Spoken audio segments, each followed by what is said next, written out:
That's a broader issue. One that we will not take up here today. The hour of convening has arrived and the Senate will come to order. There doesn't appear to be any unauthorized guests, but if there are, if you could exit the chamber, that would be greatly appreciated. It's my honor to recognize the timely Rules Chairman. Thank you so much for being here on time again today. Appreciate your service. Thank you, Mr. President. I'm a man of duty. My dad was, and I am. It's in my blood. I can't help it. But thank you, and thank you for your service and your leadership. I truly appreciate it, and the state's going to miss you. A couple of moments in time in history. I'm not moving out of the state. Well, I'm talking about your position. Oh, okay. Thank you, though. In fact, the senator from the 7th, who's not here, as well as not many others, told me that today is his favorite day. It is the day that the Barbie doll debuts at American International Toy Fair in New York, and over 800 million have been sold, and he is a big fan of Barbie. Also, the senator from the 51st told me in 1975, construction of the Trans-Alaskan pipeline system begins, something I think that we need more of right now. With the price of gas, I saw it at $4.75 a gallon in Atlanta last night. Don't you drive a Tesla? No, sir. Oh, it's the other. No, sir. Okay. In fact, let me say on the electric car, they are plugged in and fueled by gasoline products and those kind of things. All right, and also the senator from the 56 told me this is one of his favorite days. It's National Crab Meat Day. With all the crabs he meets here, I can get that. Also, the senator from the 37th, who's not here, he told me this is National False Teeth Day. And when he whistles, when he talks, I understand that. Mr. President, the journal's been read and found to be absolutely correct. That took a lot longer than we anticipated. Is there objection to dispensing with the reading of the journal? The chair hears none, and the reading of the journal is dispensed with. Is there objection to the confirmation of the journal? The chair hears none, and the journal is confirmed. All senators who have bills or resolutions, please bring them to the secretary's desk at this time. We are running out of time. First reading and reference of Senate bills and resolutions, please. Senate Bill 613 by Senator Summers of the 13th and others, a bill to be entitled an act to amend Title 20 of the OCGA relating to education so as to change certain definitions to provide equal treatment of students in administration. Education and youth. Senate Resolution 637 by Senator Mullis of the 53rd and others, a resolution recognizing the Honorable Mayor Ray Crowder and dedicating an intersection in his honor and for other purposes. Transportation. Senate Resolution 638 by Senators Orrick of the 36th and others, a resolution recognizing and commending Judy Davis Walker and for other purposes. Rules. That completes the order, Mr. President. First reading and reference of House bills and resolutions, please. House Bill 1 by Representatives Bonner of the 72nd and others, a bill to be entitled an act to amend Chapter 1 of Title 20 of the OCGA relating to education generally so as to provide for public forums at public institutions. Judiciary. House Bill 1013 by Representatives Ralston of the 7th and others, a bill to be entitled an act to amend Titles 15, 20, 31, 33, 37, 45, and 49 of the OCGA relating to courts, education, health, insurance, mental health, public officers. Health and Human Services. House Bill 1039 by Representatives Jackson of the 128th and others, a bill to be entitled an act to amend Code Section 48.740.34 of the OCGA relating to tax credit for Class 3 railroads and reporting. Finance. House Bill 1040 by Representatives Bentley of the 139th and others, a bill to be entitled an act to amend Chapter 8 of Title 49 of the OCGA relating to economic rehabilitation services so as to require community action agencies to submit audit reports and Health IRS. and Human Services. House Bill 1042 by Representatives Jespers of the 11th and others, a bill to be entitled an act to amend Chapter 34 of Title 50 of the OCGA relating to the One Georgia Authority Act so as to provide for a grant Health program. and Human Services. House Bill 1084 by Representatives Wade of the 9th and others, a bill to be entitled an act to amend Title 20 of the OCGA relating to education so as to prevent the use of and reliance on curricula or training programs which act upon, promote, or encourage certain concepts with Education exceptions. and Youth. House Bill 1194 by Representative Crowe of the 110th, a bill to be entitled an act to amend Code Section 40-1-8 of the OCGA relating to safe operations of motor carriers. Transportation. House Bill 1304 by Representatives Hawkins of the 27th and others, a bill to be entitled an act to amend Title 31 of the OCGA relating to health so as to create the Georgia Caregivers Act to provide for definitions to require Health hospitals. and Human Services. House Bill 1319 by Representatives Werkheiser of the 157th and others, a bill to be entitled an act to amend Part 3 of Article 7 of Chapter 3 of Title 20 of the OCGA relating to Georgia Student Finance Authority so as to provide for the Georgia Higher LE. Education. House Bill 1344 by Representatives Clark of the 147th and others, a bill to be entitled an act to amend Code Section 45-2-9 of the OCGA relating to state agencies not to discriminate in employment Veterans, against. Military, and Homeland Security. House Bill 1475 by Representative Leverett of the 33rd, a bill to be entitled an act to create a Board of Elections and Registration for Elbert County and to approve. State and Local Government. House Bill 1476 by Representative Leverett of the 33rd, a bill to be entitled an act to amend, consolidate, and supersede the several acts incorporating the City of Colbert, approved February 14th. State and Local Government. That can be the order, Mr. President.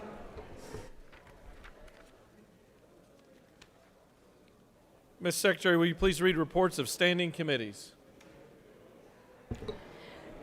Mr. President, the said Committee on Agriculture and Consumer Affairs has had under consideration the following legislation, has instructed me to report the same back to the Senate with the following recommendation: that Senate Bill 512 do pass by substitute and Senate Bill 572 do pass by substitute. Respectfully submitted, Senator Walker of the 26th District Chairman. Mr. President, the Senate Committee on Education and Youth has had under consideration the following legislation and has instructed me to report the same back to the Senate with the following recommendation: that Senate Bill 588 do pass, Senate Bill 601 do pass. Additionally, notice of a minority report of Senate Bill 601 has been filed. Respectfully submitted, Senator Payne of the 54th District Chairman. Mr. President, the Senate Committee on Ethics has had under consideration the following legislation and has instructed me to report the same back to the Senate with the following recommendation: that Senate Bill 580 do pass and Senate Resolution 623 do pass by substitute. Respectfully submitted, Senator Burns of the 23rd District Chairman. Mr. President, the Senate Committee on Government Oversight has under consideration the following legislation and has instructed me to report the same back to the Senate with the following recommendation: that Senate Bill 272 do pass by substitute. Respectfully submitted, Senator Harbin of the 16th District Chairman. Mr. President, the Senate Committee on Government Oversight has under consideration the following legislation and has instructed me to report the same back to the Senate with the following recommendation: that Senate Bill 535 do pass by substitute and Senate Bill 528 do pass. Respectfully submitted, Senator Harbin of the 16th District Chairman. Additionally, there is notice of a minority report for Senate Bill 535. Respectfully submitted, Senator Harbin of the 16th District Chairman. Good job. You can read all those notices. Mr. President, the Senate Committee on Government Oversight has had under consideration the following The Senate Committee on Health and Human Services has had under consideration the following legislation and has instructed me to report the same back to the Senate with the following recommendation: that Senate Resolution 584 do pass by substitute, Senate Bill 539 do pass by substitute, Senate Bill 573 do pass by substitute, Senate Bill 609 do pass by substitute, Senate Bill 610 do pass. Respectfully submitted, Senator Watson of the 1st District Chairman.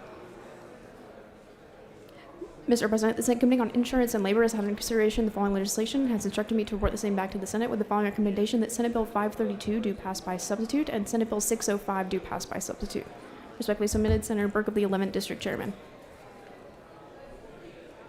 Mr. President, the Senate Committee on Insurance and Labor has had in consideration the following legislation and has instructed me to report the same back to the Senate with the following recommendation: that Senate Bill 487 do pass by substitute, Senate Bill 566 do pass by substitute, and Senate Bill 468 do pass. Respectfully submitted, Senator Burke of the 11th District Chairman. Mr. President, the Senate Committee on Judiciary has had in consideration the following legislation and has instructed me to report the same back to the Senate with the following recommendation: that Senate Bill 171 do pass by substitute, Senate Bill 227 do pass by substitute, Senate Bill 354 do pass by substitute, Senate Bill 499 do pass by substitute, Senate Bill 504 do pass, Senate Bill 543 do pass, Senate Bill 552 do pass, Senate Bill 565 do pass by substitute, Senate Bill 576 do pass, Senate Bill 577 do pass, Senate Bill 599 do pass by substitute. Respectfully submitted, Senator Strickland of the 17th District Chairman. Mr. President, the Senate Committee on Natural Resources and the Environment has had under consideration the following legislation, has instructed me to report the same back to the Senate with the following recommendation: that Senate Bill 553 do pass by substitute and Senate Bill 591 do pass by substitute. Respectfully submitted, Senator Harper of the 7th District Chairman. Mr. President, the Senate Committee on Public Safety has had under consideration the following legislation and has instructed me to report the same back to the Senate with the following recommendation: that Senate Bill 76 do pass by substitute and House Bill 963 do pass. Respectfully submitted, Senator Albers of the 56th District Chairman.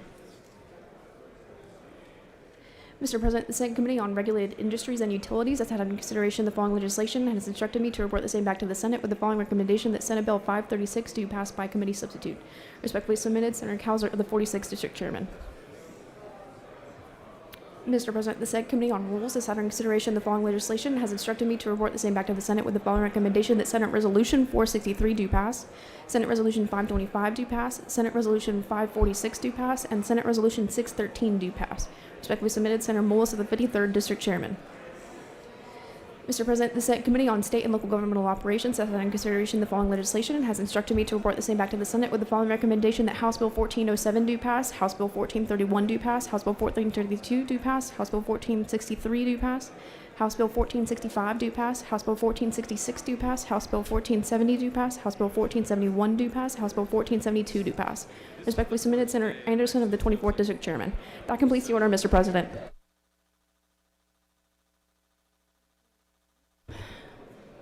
Additionally, there is notice of a minority report filed with Senate Bill 504, and there is notice report of a minority report filed with Senate Bill 171. That completes the order, Mr. President.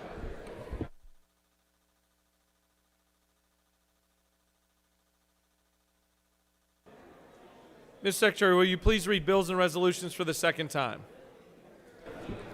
Senate Bill 167 by Senator Orrick of the 36th and others, retirement, semi-annual post-retirement benefit adjustments for all beneficiaries of the Employees Retirement System of Georgia provide.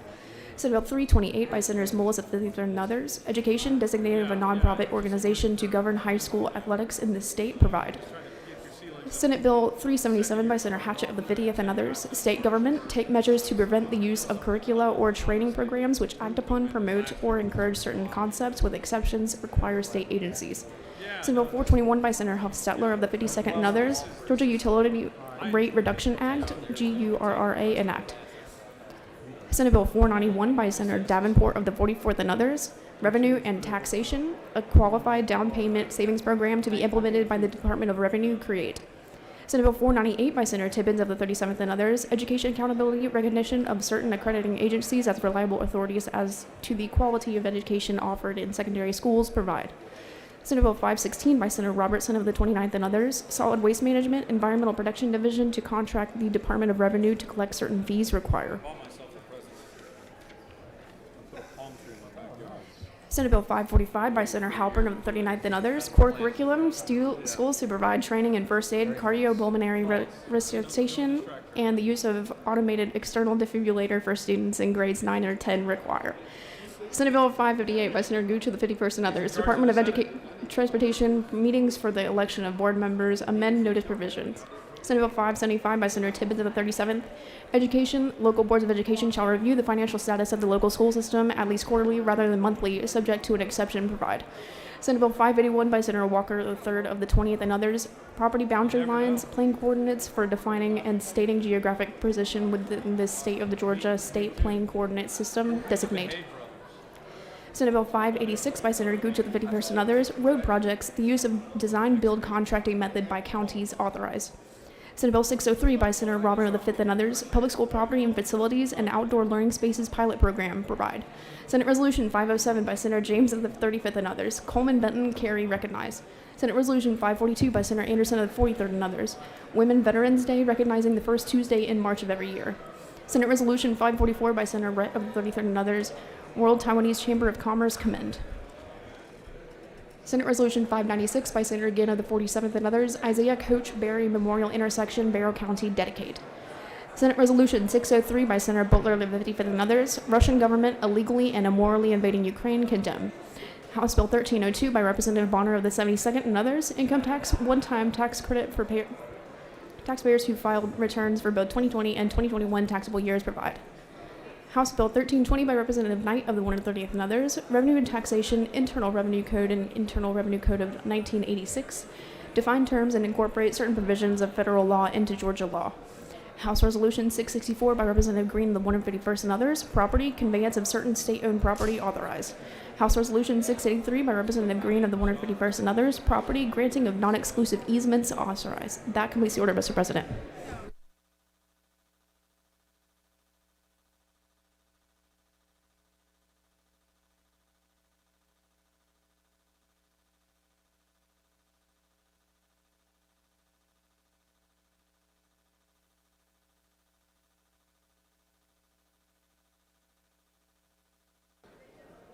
All right, it's now time for our morning devotional. Oh, no, actually, we're going to do roll call first. Let's do that. It's now time for our morning roll call. If you're not here, report to the senator from the 33rd. He's compiling a list right now. You can reach him online or via Twitter, Instagram, Facebook. Is that how you collect all your absentees? Are there any motions to excuse? The chair recognizes the senator from the 33rd. Thank you, Mr. President. Good morning, y'all. I ask for unanimous consent to excuse the senators from the 43rd and 22nd Light day today. outside the Capitol. Without objection, the senators from the 43rd and the 22nd are excused. The chair recognizes the senator from the 20th. Good morning, Mr. President. I request unanimous consent to excuse the senator from the 47th for business inside the Capitol. Without objection, the senator from the 47th is excused. The chair recognizes the senator from the 5th. Mr. President, I ask you for unanimous consent to excuse Senator from 6th. Without objection, the senator from the 6th is excused. The chair recognizes the senator from the 28th, the distinguished senator from the 28th. Thank you, Mr. President. I ask for unanimous consent to excuse the senator from the 25th for business outside the Capitol.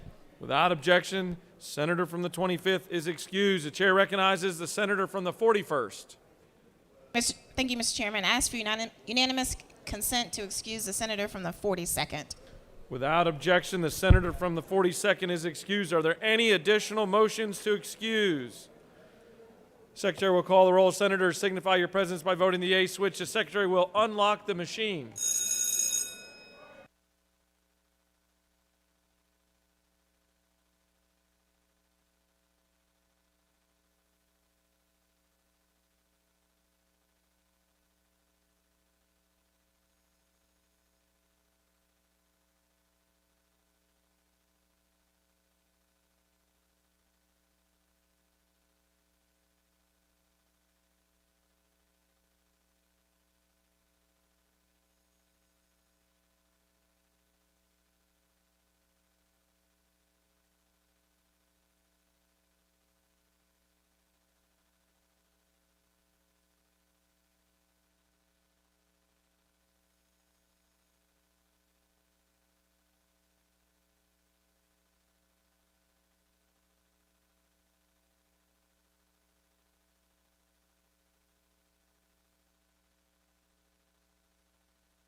What purpose does the senator from the 40th rise? Thank you, Mr. President. I ask for unanimous consent to excuse the senator from the 27th.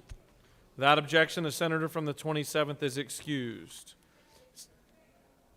27th? Thank you, Mr. President. It's the senater from the 26th. 26th. Without objection, the senator from the 26th is excused. The 27th is here. Sorry. Is that right? All right, it's now time for morning devotional, and I ask that all senators take your seats, cease all audible conversations, and ask that the doorkeepers secure the chamber at this time. It's my honor to recognize the senator from Perry to lead us in our Pledge of Allegiance and introduce us to our chaplain of the day. Thank you, Mr. President. Please join me as we pledge the United States flag. I pledge allegiance to the flag of the United States of America and to the republic for which it stands, one nation, under God, indivisible, with liberty and justice for all. And now the Georgia flag. I pledge allegiance to the Georgia flag and to the principles for which it stands, wisdom, justice, and moderation. Colleagues, it's a real privilege and treat for me today to introduce you all to Rabbi Kahim Markovitz, and his lovely wife, Kaya, is here with us today too. I'm told that both of their names in Hebrew mean life, and that's pretty cool to me that they both have the same Hebrew name, basically, first name. Anyway, Rabbi Markovitz is with the Chabad of rural Georgia, He grew up in Sydney, Australia, as the grandchild of Holocaust survivors. He graduated with a degree in advanced rabbinics in Pretoria, South Africa, and has served 15 years of international rabbinic studies behind him. Chabad is the largest Jewish community organization with over 5,000 locations and representatives across the globe. Rabbi Markovitz and his wife, Kala, are the first Chabad focused on rural areas in the United States. Their mission is to serve the residents of rural Georgia to enhance their physical and spiritual lives with the wisdom and teachings of the Torah. They specifically focus on finding their fellow Jews, offering counsel, community, engagement, and most important of all, a relationship and friendship.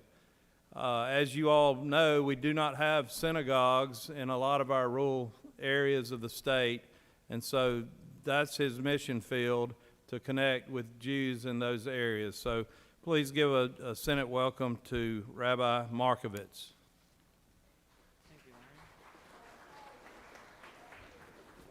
Good morning.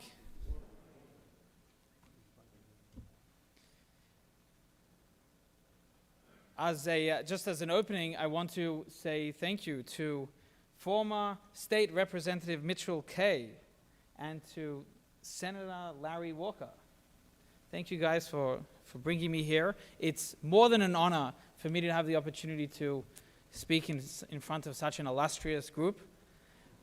Especially that I myself I'm an immigrant to this country, and so I'm indebted to all of you for creating a country that's so welcoming to me. Thank you. And at the same time, I recognize my darling wife, who came out with me. She's the rock of my life and holds me together. So thank you. Senator Walker mentioned that most of the cities and towns all over Georgia don't have synagogues, and so I'd like to share with you a story if you've got a moment. I'm driving on the way down to Milledgeville from Atlanta, where I live. Milledgeville is a lovely city, and on the way we decide we're taking the scenic route through a town called Monticello. Monticello has a large population. It's about 3,000, and we don't know any Jews there yet, so we stop in the center of the town to go to all of the stores. This is what I do. This is my entire career, right? I go to the center of town, I look in every store, hey, do you know anyone Jewish? And of course, everyone reacts the same way. What? Like, why are you looking for someone? Like, what's that? Like, some people don't even know what someone Jewish is. Okay, so store after store after store, and this town is a Mennonite town, so they're not, they don't know anyone Jewish yet, and store after store, finally someone says, why don't you go to that coffee shop right out there and ask the fellow at the coffee shop. So off we go to the coffee shop, and as I walk up to the door, it flies open, and a guy marches out, jeans and a jacket with a iced tea in his hand, exactly what I expected, and full of energy, he says, hello, Southern hospitality. I'm like, g'day mate, how are you? And he says, I'm good. He tells me his name is Adam. He's the real estate fellow, the real estate agent in this town. And so I'm like, okay, you're the real estate guy, you must know, do you know anyone Jewish? He says to me, Jewish? Starts thinking, do I know anyone Jewish? He's thinking. He remembers that years ago his neighbor was Jewish. Okay, where does your neighbor live? Down that road, turn left, second house, white picket fence, there she is. Okay, so off we go. We go to this lady's spot, and we knock on the door. I'm there with a maid, two men, my size, and who's going to open the door and smile at us, right? It's weird when someone knocks at your door like that, unannounced. So there I am knocking, and a lady comes and opens the door. And her first impression is like absolute shock, like, what is this? And then it's a moment of emotion. And we discover no one has ever bothered to knock on her door. I'm the first guy in I don't know how many years, decades, that a rabbi has knocked on her door to bring her a moment of what belongs to her, of her tradition. And that's my mission. But I tell you my story not just because that's what I do and I want to tell you all about myself, but rather because there's a lesson in it for all of us present.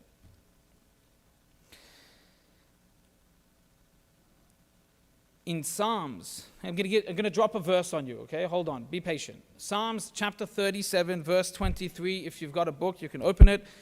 The Hebrew says, "May Hashem mitzadei gever koinonu." Okay, the English translation is coming. The footsteps of man are directed by God. Okay, I see people are checking. Chapter 37, verse 23, you'll find it there. Jewish thought teaches us that every footstep that a person takes, every move that a person makes in their life is directed by God.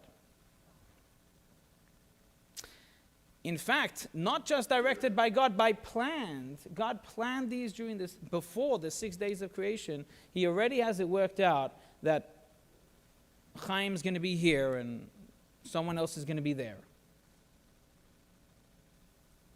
With this as a guiding light, that everything is directed and planned out by God, it gives us a mission. It charges each of us with a directive. That directive being that we are in fact messengers of God to be where we are. We're not here just because. We're here by godly intervention, by God's plan. And if we're a messenger of God, then let us use the biblical term, we're created in God's image. And if we're created in God's image, then we should attempt, at the very least, on either in our hearts, in our minds, in our speech, or even better, in our action, we should attempt to be just like God. If we're created in His form and we're His messenger, we're His representative to wherever we are, then let us be just like Him.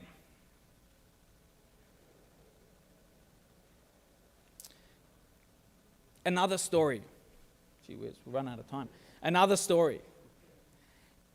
70 years ago,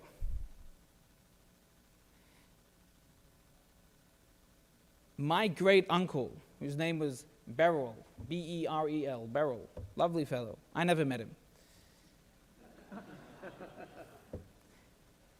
Together with his wife, Hannah, were attempting an escape from post-World War II Ukraine.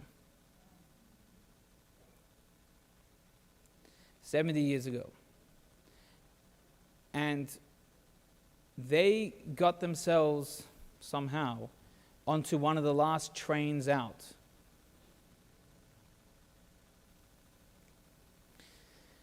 As it happens, during their trip, someone snitched on them.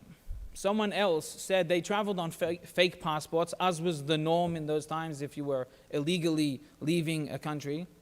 They traveled on fake documents, and someone else snitched on my great uncle that he was not the name on his papers.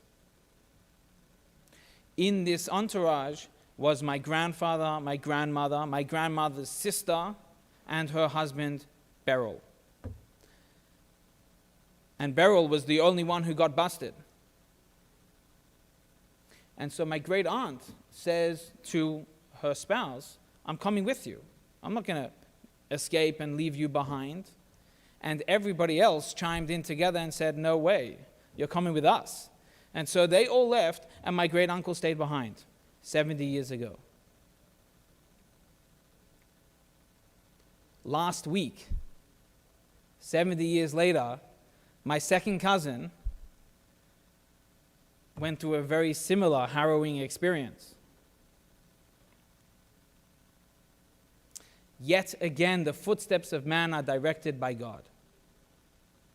I can't explain it. I don't know why. I'm not here to say it's okay or anything like that. But I am here to remember and to remind myself and all of us that everything that happens to us throughout our lives, no matter where, no matter when, is directed by the Holy One. And all of you sitting here today are here in your positions by virtue of God's interest. God put you here. You might think that you ran successfully and you got elected. Yeah, but who elected you? Right? The people. And who elected and who got the people to go for this? It's all through God.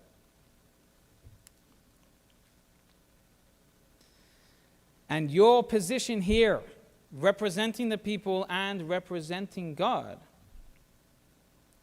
is for you to take on, if I can suggest, to be in the image of God. In return for your being here, God has invested in you the energies that you need. God gives you everything that you need to make the right decisions, and the courage and the strength and the knowledge that you need to fulfill the task at hand. May God bless you to succeed in your efforts and blossom in your positions, to teach the ethics and morals to our people and to lead us in God's righteous ways. Amen. Okay, the prayer is coming, but in the meanwhile, let's wish a happy 80th birthday to Senator Walker's father. How awesome is that?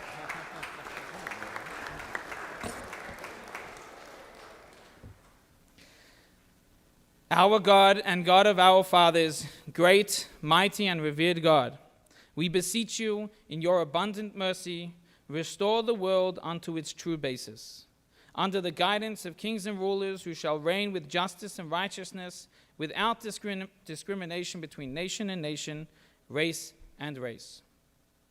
We beseech you, O merciful and gracious God, guide our president, who you have chosen leader of these United States, strengthen and encourage him and his honorable ministers and counselors of state and the honorable representatives of the citizens in both houses of Congress. Bless their efforts to save this land, the neighboring lands from war and destruction. And wheresoever they turn in the cause of humanity on behalf of this land and for the benefit of your people, send the angels of blessing and success to welcome them, and cause war and its calamities to be ended, and an era of peace and justice with its blessings to begin. Even in our days, amen. Thank you. Thank you. That's great. Good job. This is Lieutenant Governor.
All right, we're going to come back to order here. We've got a very special guest that's up here holding court, literally.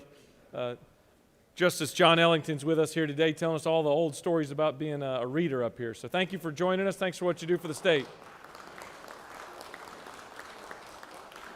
No shortage of personality. Any unanimous consents? The chair sees none. Does any senator wish to rise on a point of personal privilege? The chair recognizes the senator from the 3rd for a point of personal privilege.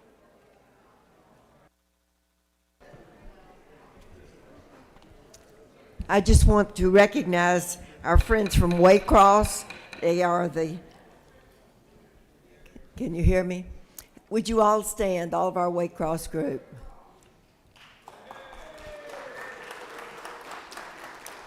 Thank you very much. Chair recognizes the senator from the 17th for a point of personal privilege. Thank you, Mr. President. Members of the Senate, as I told you yesterday, today is Scout Day at the Capitol. I know a lot of y'all got to see some of your young scouts from your district this morning. We have, I think, over 400 people up here, 400 scouts visiting with us at the Capitol. I want to take a second before I recognize those who are still in the gallery to talk about a couple of the members of this body that have a background with scouting.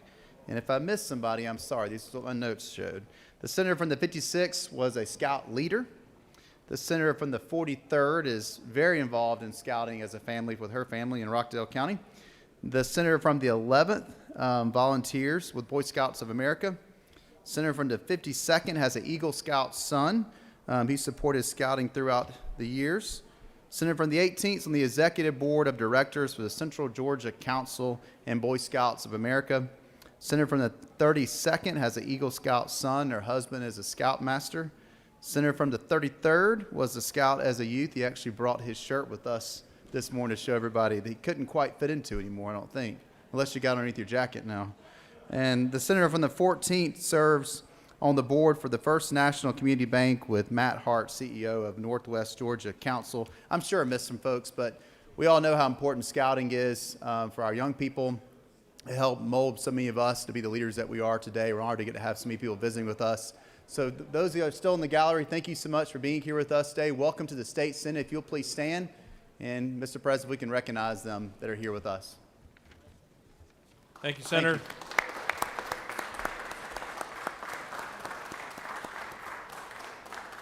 you. Chair recognizes the senator from the 53rd, former scout leader and rules chairman.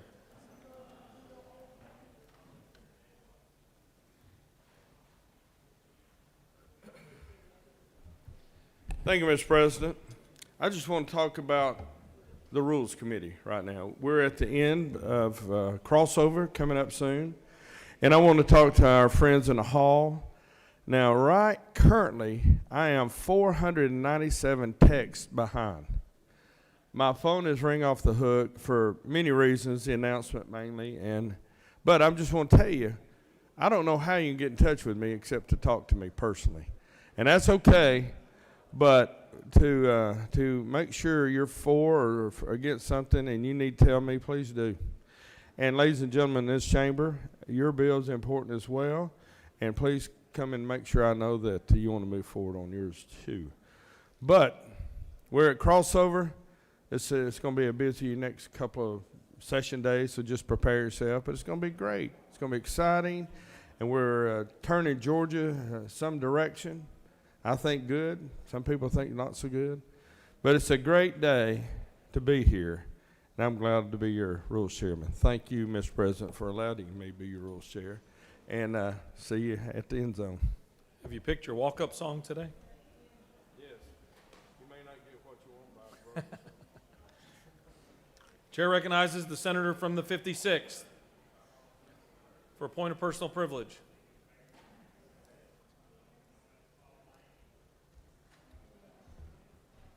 Thank you, Mr. President. I know many people have already discussed this issue, and I think we are beginning to take some good action with Senate resolutions. And while here in the state of Georgia we can't directly impact what's happening over in the Ukraine, each one of us ought to have this in our hearts. A brutal and ruthless dictator, and let's call him what he is, Vladimir Putin, is murdering people. Civilians, women and children are dying every single day in Ukraine. And why? For no stated purpose other than falsehoods. He said that he was going to denazify the Ukraine, where their president is Jewish. That is the most absurd thing he could have said. It's been a series of lies. Even at the time of ceasefires, they have literally attacked and killed civilians. We've seen this movie before, folks. The United States of America has to be directly involved in this. We know what happens when dictators are not put into check. This cannot be another moment in history of Chamberlain walking off an airplane saying, we'll have peace in our time, only to have all of Europe and a good portion of the world in World War II. We have to do something to stand up for these people. It is freedom and liberty, the very basis of what we are as America. If we're going to be what Ronald Reagan said, as that shining city on the hill, then we have to participate when people are being oppressed and murdered. It's wrong. Both of my grandfathers fought in World War II. On May 8th, 1945, my grandfather, Fred Albers, was liberated from a German prison camp. He was a gunner in a B-17, Miss Lacey, that was shot down over the milkman missions, and he spent over a year in a German stalag. My other grandfather fought against Rommel's forces, the Desert Fox, in Africa, to liberate Africa and then into Italy. That was the greatest generation. We cannot be the generation that turned our backs on freedom-loving people no matter where they are. So while we can't do what we would like to do from the state of Georgia, each one of us can pick up the phone, we can send an email, we can text, we can do whatever is necessary from the White House to the halls of Congress and demand we protect liberty and freedom no matter where it's being threatened. Thank you. I yield the well. Chair recognizes the senator from the 35th from her desk. Thank you, Mr. President. I, too, want to recognize the Boy Scouts who came to my office this morning. If Mose James is still up there, please stand. And also, I was a mother of two scouts who went all the way through, Brian James and Carrie James. And I want to congratulate my two nephews who, in another state, have just earned their Eagle Scout. That's Collier Dickens and Colin Dickens, my sister's two sons. So is Mo still there? And so all the ones from South Fulton, Hateville, East Point College Park, Union City, Fairburn, Palmetto, Chattahoochee Hills, please stand, as well as Douglas County. And we recognize you now and give you thanks. Thank you very much. Thank you, Mr. President. Chair recognizes the senator from the 18th for a point of personal privilege.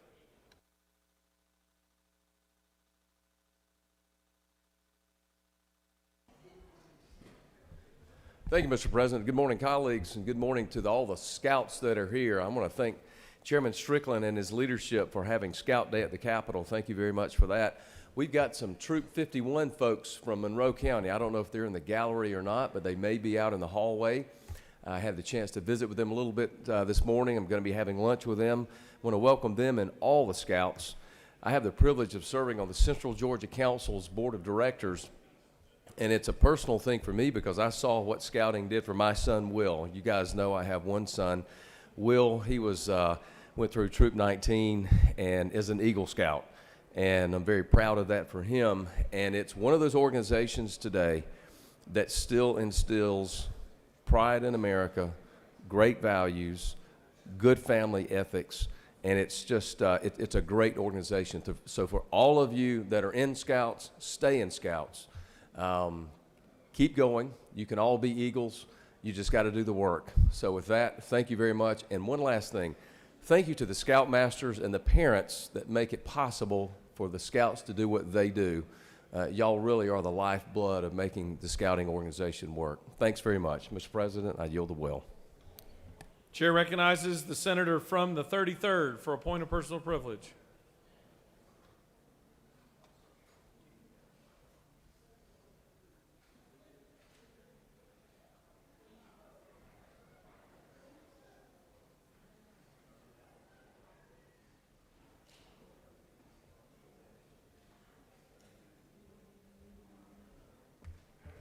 Thank you, Mr. President, my fellow senators, colleagues, friends, and the rest of y'all. I just wanted to show my Boy Scout uniform from when I was 10 years old.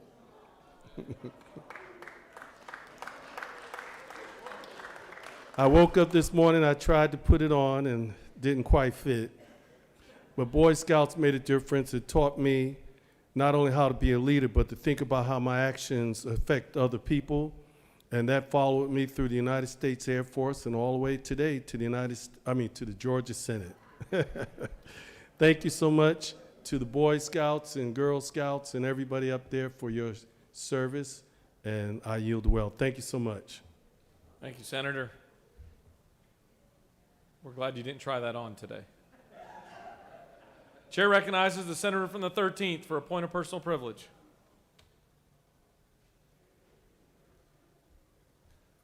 Thank you, Mr. President. I rise today to tell you guys, I have a congressional district that I like to tell you about the size of my district. I got 9 counties, and I picked up 4 more, so technically right now I'm at 13 counties. And I'd like to say that I've met my Scout people this morning, and it was just amazing to see the beautiful smiles on these young people without masks on. They were here, they were back in the Capitol, they were doing, what they do best, learning about what's going on in the world. But I want to give a shout out to the Scoutmasters. That's one person we've forgotten. These people give their time constantly to help these young people. And all you Scoutmasters up there, stand up. I don't know who you are. I know you got Scoutmasters everywhere. I got them from all my districts. There's Chris County Show. Thank you, men and girls and boys, men and women, for what you do. Thank you very much. I'm going to give you a hand. Mr. President, you will. Chair recognizes the senator from the 31st for a point of personal privilege.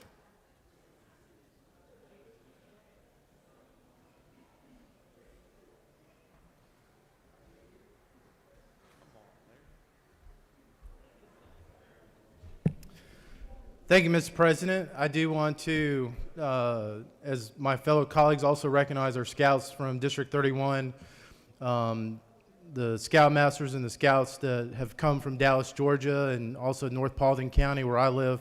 Awesome to see them here in this building and representing the values that they represent in our community.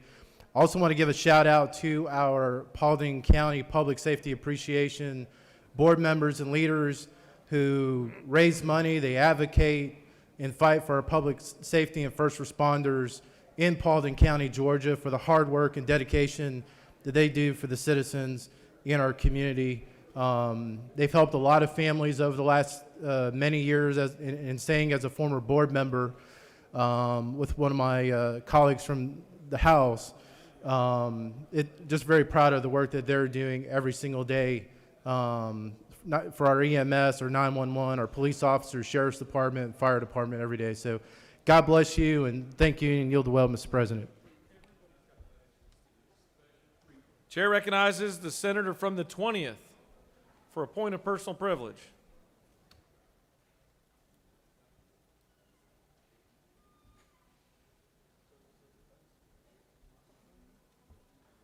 Thank you, Mr. President. This is my 7th session, and I still don't know which button to push to come to the well, so I appreciate you helping me with that. As the rabbi already alluded to, today is my father's 80th birthday, Larry Walker Jr.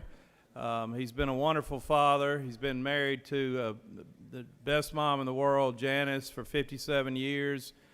He's got 4 children, 9 grandchildren, 1 great-grandchild, and 2 more on the way.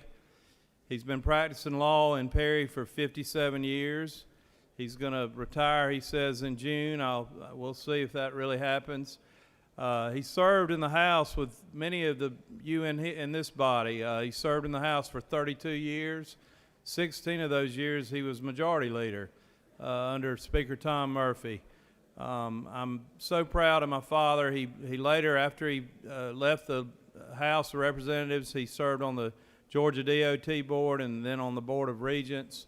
He's doing very well, still very healthy and active in the community, and he's been a good source of sage wisdom for me. So happy birthday, Dad.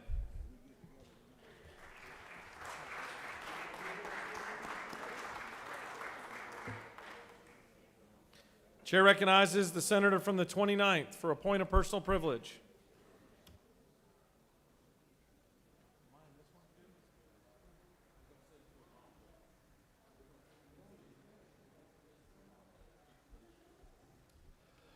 Thank you, Mr. President. I rise today to welcome all of the Boy Scouts here to the Capitol from District 29, those that work hard in Columbus and in Troup County, Harris County, and Meriwether County. I was glad my mother signed me up. I was a Cub Scout. I was a Weeblo, got into the Boy Scouts, but because of my sunny disposition, I never was an Eagle Scout. But I do know this, as a law enforcement officer, if you want your child, your young man, your young woman, to stay out of trouble and to be a productive part of their community, please today get your child involved in scouting. It's beautiful and it's safe. Thank you, Mr. President. I yield the well. Chair recognizes the senator from the 16th to introduce to us our Doctor of the Day.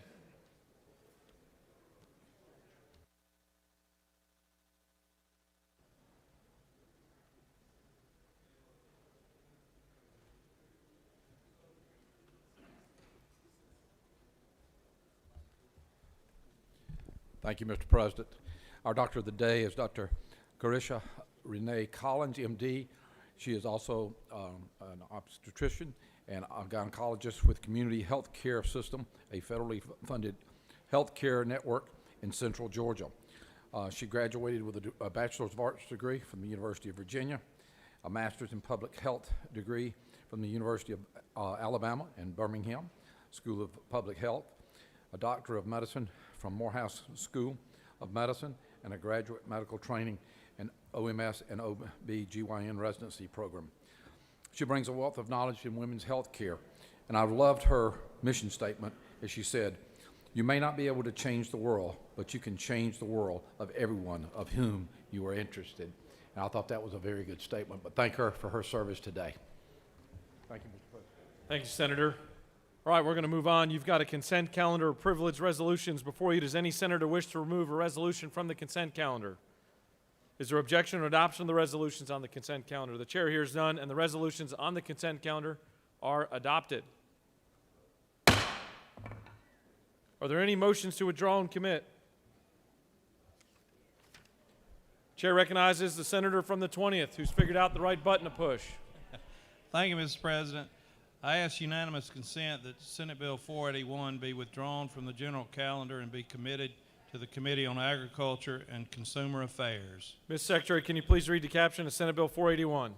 Senate Bill 481, a bill by Senator Jackson of the 41st and others, a bill to be entitled an act to amend Chapter 23 of Title II of the OCGA related to the Georgia Hemp Farming Act so as to allow persons convicted of any misdemeanor or a felony not related to a state or federally controlled substance within 10 years of the application date to grow industrial hemp and for other purposes. Mr. President, the Senate Committee on Rules recommends that this bill do pass by committee substitute. Respectfully submitted, Senator Mullis of the 53rd District Chairman. That completes the order, Mr. President. Senator, have you talked to both chairmen? Senator has talked. The senator has asked for unanimous consent that Senate Bill 481 be withdrawn from the general calendar, be committed to the Committee on Ag and Consumer Affairs. Is there objection? There is objection. Would the senator like to speak to his chair recognizes the senator from the 20th to speak to his motion.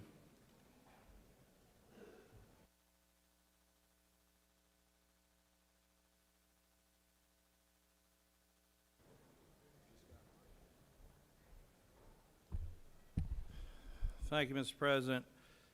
Senate Bill 481 was brought to us in the Ag Committee by Senator of the 41st, and it was a very straightforward measure to the current law basically prohibits citizens that have had a misdemeanor involving sale or trafficking of controlled substance from being able to get a permit from the Department of Agriculture to grow hemp. And the committee passed out the amendment to that, allowing, making that where they had to have a felony, so a misdemeanor would not preclude them from being able to get a permit. And that's all the committee passed out. There was a substitution made in rules, and I was under the impression, it's partly my fault, but I was under the impression that it was just related to fees, permit fees. It goes a lot further than that, and there's some language in there that I think we need to really vet out and understand the implications of, and I think there's some errors in it, and so I think the committee needs to have an opportunity to perfect the bill before we bring it back to the floor. I'll be happy to answer any questions. Chair recognizes the senator from the 42nd to your left with a question. Thank you, Mr. President. Will the senator yield? Yes, ma'am. Mr. Chairman, I remember that this change that you're speaking of was made in the Rules Committee as a standing committee. That's correct. Couldn't we take up that issue in the Rules Committee as a standing committee again instead of recommitting it and therefore killing the bill and precluding further action on it this session?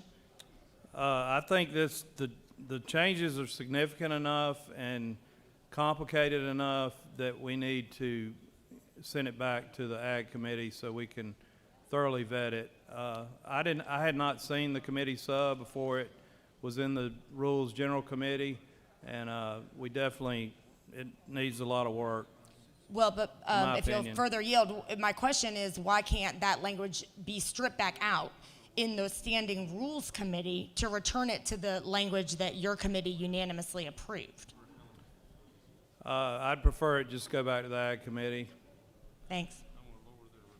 Any other questions? I'll be happy to yield. Chair recognizes the senator from the 41st to your right with a question. Yes. Senator, do you yield? Yes. Isn't it true that you voted do pass in rules in the Standing Rules Committee on this bill?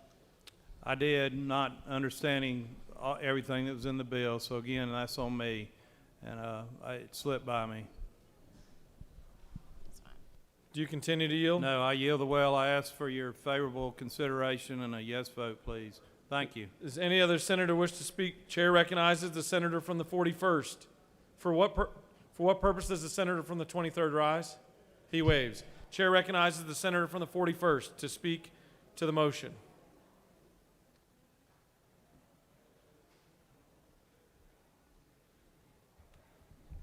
Thank you, Mr. President. I rise to encourage you and urge you all to not pass this motion. As the senator from the 42nd mentioned, there are other ways for us to restore this bill back to its original form, a form that the entire Ag Committee did vote on and pass out.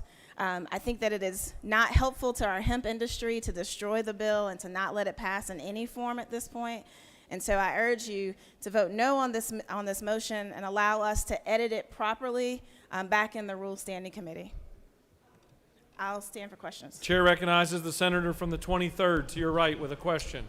Will the senator yield? Yes, sir. Is it not true, Senator, that it was not a unanimous vote by the Ag Committee?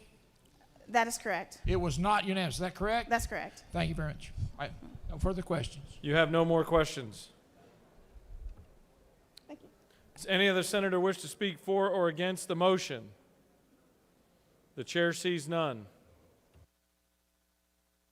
Senator from the 20th has asked for unanimous consent that Senate Bill 481 be withdrawn from the general calendar and be committed to the Committee on Ag and Consumer Affairs. All those in favor vote yea. Opposed, nay. Secretary will unlock the machine.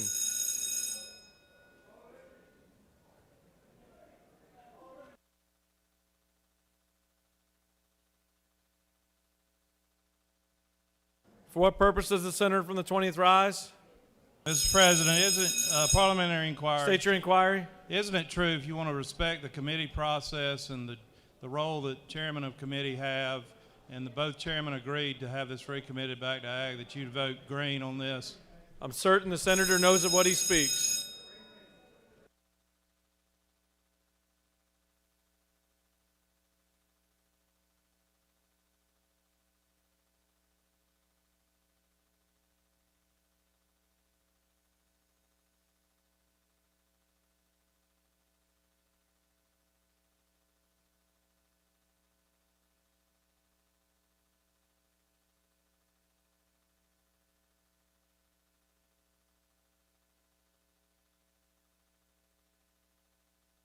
On the motion, the yeas are 28, the nays are 20, and the motion has passed with a majority of a quorum, and Senate Bill 481 has been moved from the general calendar to the Ag and Consumer Affairs Committee.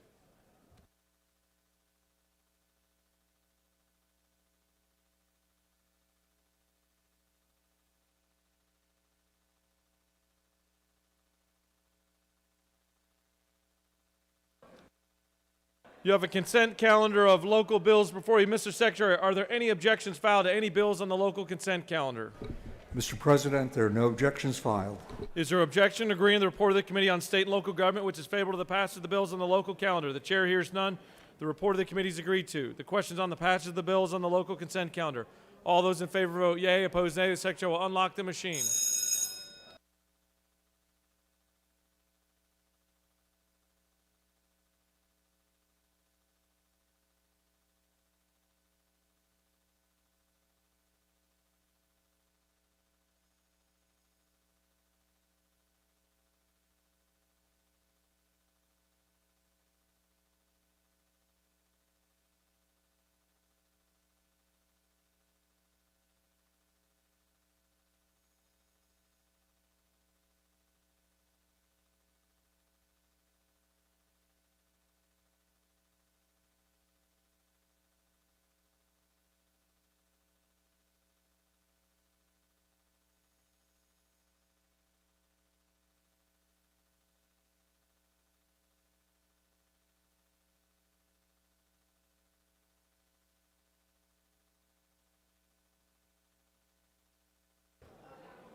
On the passage of the bills on the local consent calendar, the yeas are 50, the nays are 0, and the bills having received the requisite constitutional majority are therefore passed. All right, we're going to move on to the rules calendar. Keep up this good momentum. Mr. Secretary, can you please read the caption of Senate Bill 562? Senate Bill 562, a bill by Senator Mullis of the 53rd and others, a bill to be entitled an act to amend Part 1 of Article 3 of Chapter 5 of Title 50 of the OCGA relating to general authority, duties, and procedure of the Department of Administrative Services so as to prohibit companies owned or operated by Russia to bid on or submit a proposal for a state contract and for other purposes. Mr. President, the Senate Committee on Government Oversight recommends that this bill do pass. Respectfully submitted, Senator Harbin of the 16th District Chairman. Mr. President, Senator Harbin of the 16th and others offer the following amendment to Senate Bill 562 by inserting "or Belarus" after Russia on line 3, by placing lines 19 through 21 with the following: 2. Government of Belarus means the Republic of Belarus. 3. Government of Russia means the Russian Federation. 4. Scrutinized company means any company owned or operated by the government of Russia or the government of Belarus. That completes the order, Mr. President. The rules chairman must know somebody in rules. He's back to the well. The chair recognizes the senator from the 53rd to present Senate Bill 562 and Amendment Number 1. Are you comfortable presenting the amendment? No, he won't. Who is he? Thank you, Mr. President. Ladies and gentlemen, it brings me great pleasure of being up here before you with such an outstanding message that we're sending. I want to thank my good friend Ed the senator from the 15th, for his inspiration, just because he's a good-looking guy, and I've served with him a long time. But looky here. We have had a senator from the 56th, talked about it earlier. The senator from the 55th has passed a resolution in committee about Russia. This bill prohibits a state agency from contracting with any company owned or operated by the government of Russia. As you know, all the horrendous activities going on over there and killing innocent women and children and men, this has to stop. If we can send a message, this is one of them that we need to send. I want to thank my colleagues for their support of Senator from the 55th resolution the other day in committee, and of course thank you again, 56, for your statement. But this also requires that submitting a bid for a contract with the state agency has to be certified to make sure that it is not a company owned by the Russian government. Also, there are penalties if they falsified or just dang lie, which I would figure they would. Of course, they'll be kicked out and with a $250,000 fine for the first time. Mr. President, there's a amendment that I know that the senator from the 16th would like to talk about. I do appreciate that amendment and support it, but I'll be glad to answer any questions by any of my world-famous colleagues. Chair recognizes the majority whip to your left. Normally to your right, but over here today. Senator, yes, sir. Will you yield? I will yield for you. Isn't it true that you live in northwest Georgia on Lookout Mountain? I live at the foot of Lookout Mountain, nearly in the world-famous county of Chattooga, but I am in Walker currently. What's the elevation of Lookout Mountain? It is, in many places, high point is 2,700 feet. Is it further true that you can see Russia from the top of Lookout Mountain? If I squint real hard. If you were taller. Thank you, Senator. If I was taller. Thank you, Mr. President, for bringing that up, too. You have chair recognizes the minority leader to your left. Thank you, Mr. President. Chairman Yield. Yes, ma'am. I'd be honored. Senator, is it not true that my resolution will further condemn Russia for their terrible acts against Ukraine? Yes, ma'am. And if I wasn't restricted by language controls here, I would give you a stronger yes. Well, is it not true, Senator, that I would join you in that strong language? And thank you. I don't know if I've ever heard it from you. You're such a lady, but I know y'all have heard it from me. Yes, ma'am.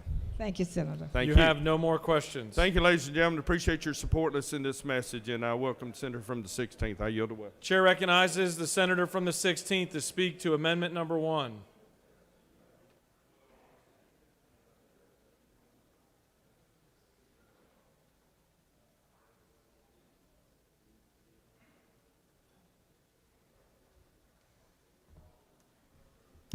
Thank you, Mr. President. According to Time magazine and the Financial Times on February the 24th, the nation of Belarus allowed its territory to be used by the Russian army in the staging grounds and launching pads for the unprovoked attack on the Ukraine. Since that time, Belarus has welcomed the Russian anti-aircraft installments in its territory. Some of the weapons have been used to take out the Ukrainian planes and helicopters.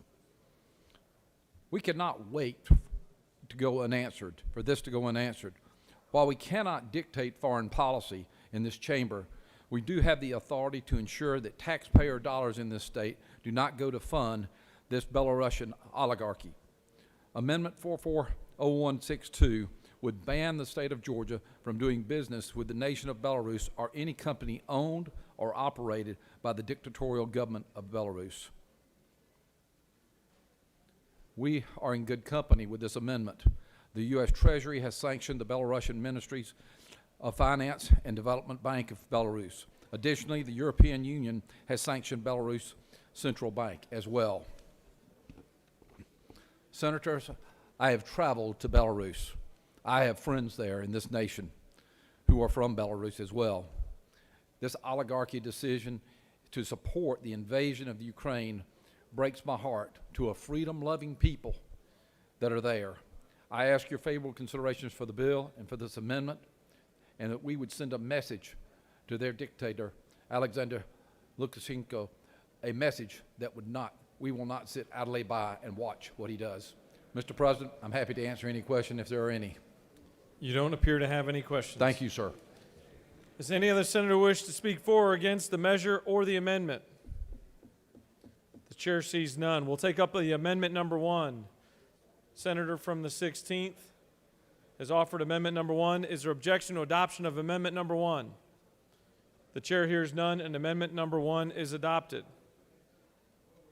Is there objection to agreeing to the report of the committee which is favorable to the passage of the bill? The chair hears none. The report of the committee is agreed to. Is there objection to the main question being ordered? The chair hears none, and the main question is ordered. Questions on the passage of the bill as amended. All those in favor vote yea. Opposed nay. The secretary will unlock the machine.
On the passage of the bill, the yeas are 53, the nays are 0. This bill, having received the requisite constitutional majority, is therefore passed as amended. Mr. Secretary, can you please read the caption of Senate Bill 333? Senate Bill 333, a bill by Senators Albers of the 56 and others, a bill to be entitled an act to amend Part 1A of Article 7 of Chapter 3 of Title 20 of the OCGA relating to non-public post-secondary educational institutions, so as to remove provisions related to agents and agents permits, to repeal definitions of such terms, to provide for new exemptions from applicability of the part relating to certain programs for industry-specific certifications and certain short courses, and for other purposes.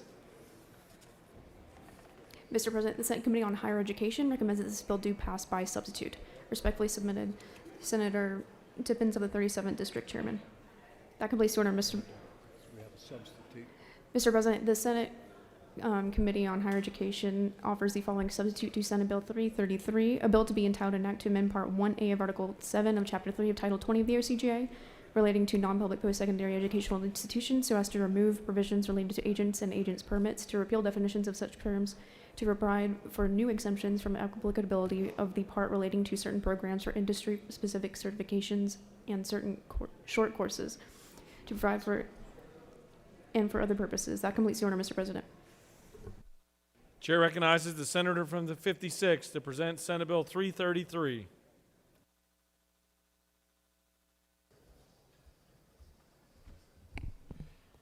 Thank you, Mr. President. Colleagues, I want to give you a quick background. During the summer, I had a constituent come to me who has a company, a small business, that tutors folks in order to take the project management exams. Some of us in this room might even have a PMP. His business helped people to prepare for that exam. However, they did not offer the exam nor certify people. What he found after he was brought on the radar of a group called the Georgia Non-Public Post-Secondary Education Commission is he fell under an extraordinary amount of governance.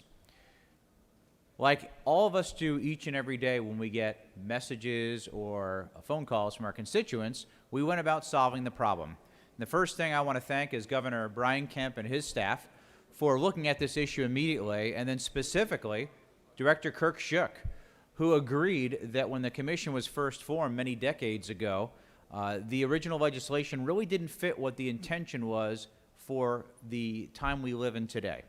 So this bill is actually a reduction of government, increased transparency and accountability, and supporting our small businesses, and ultimately supporting our students. I want to take a moment specifically and thank the senator from the 37th, the distinguished chairman of the Higher Education Committee, who really helped us perfect this bill throughout the committee process as well. The overview of this bill is as follows. The Georgia Non-Public Post-Secondary Education Commission will limit what it governs to only those schools that provide degrees or certificates. Secondarily, if you continue through that, it's going to remove some of the language and regulations to make sure we're only going after the folks that need to be governed and not those that are simply offering a tutoring type of service. It also removes the word agent, because someone is trying to get you to go to some type of a school. It's not the agent that is the issue that we're concerned about, it's the actual school itself. Many of us remember years ago when Argosy University closed down and put those students in a very difficult place. It was this very group that came forward to help out those students, and that is very important. Last, it reduces the way that bond works for only those companies that are in financial distress, and we are increasing the amount of money that they're going to hold in trust in order to make sure that limit goes up to as much as $10 million should the fund be needed. This is a great good government bill. Again, I want to thank all the parties who came together. This is how we do good business around here. A constituent calls, we all work together, we come up to a good solution, and we pass good, meaningful legislation. If there are no questions, I would yield the will. You have no questions. Thank you. Any other senator wish to speak for or against Senate Bill 333? The chair sees none. The questions on the adoption of the committee Chair recognizes the senator from the 27th. Mr. President, I'd like to ask unanimous consent to excuse the senator from the 24th. Without objection, the senator from the 24th is excused. The question is on the adoption of the committee substitute. Is there objection to adoption of the committee substitute? Chair hears none, and the committee substitute is adopted. Is there objection to agreeing to the report of the committee which is favorable to the passage of the bill? The chair hears none, the report of the committee is agreed to. Is there objection to the main question being ordered? The chair hears none, and the main question is ordered. Questions on the passage of the bill by substitute. All those in favor vote yea, opposed nay. The secretary will unlock the machine.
On the passage of the bill, the yeas are 49, the nays are 0. This bill, having received the requisite constitutional majority, is therefore passed by substitute.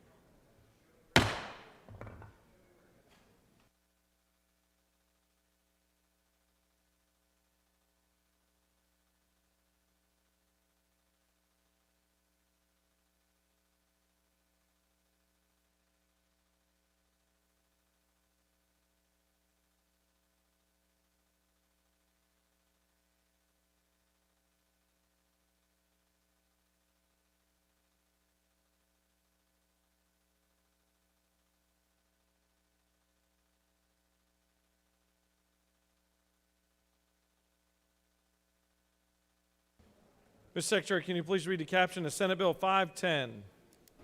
Senate Bill 510, a bill by Senators Ginn of the 47th and others, a bill to be entitled an act to amend Code Section 40-5-24 of the OCGA relating to instruction permits, graduated licensing and related restrictions, and temporary licenses relative to the operation of a motor vehicle, so as to remove the restriction upon the operation of motor vehicles by Class D license holders with certain passengers in the vehicle, and for other purposes. Mr. President, the Senate Committee on Public Safety recommends that this bill do pass. Respectfully submitted, Senator Albers of the 56th District Chairman. That completes the order, Mr. President.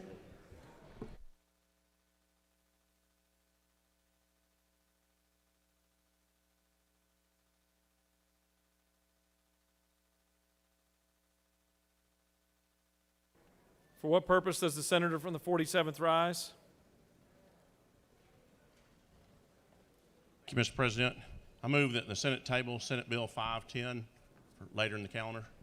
Senator from the 47th has asked for unanimous consent for Senate Bill 510 to be placed on the table. Is there objection? The chair hears none, and it's placed on the table.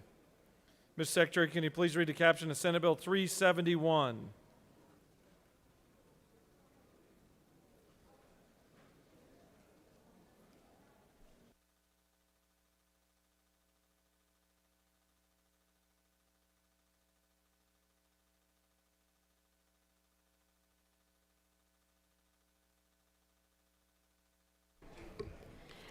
Senate Bill 371, a bill by Senators Walker of the 20th and others, a bill to be entitled an act to amend Article 4 of Chapter 9 of Title 16 of the OCGA relating to fraud and related practices so as to authorize for-profit credit repair services and for other purposes.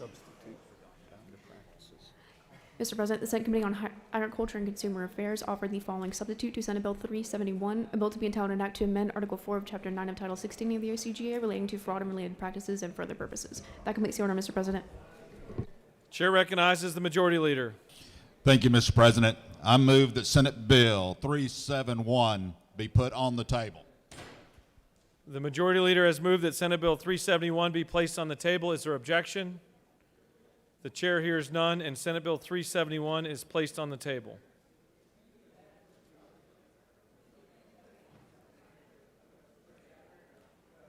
Mr. Secretary, can you please read the caption of Senate Bill 203?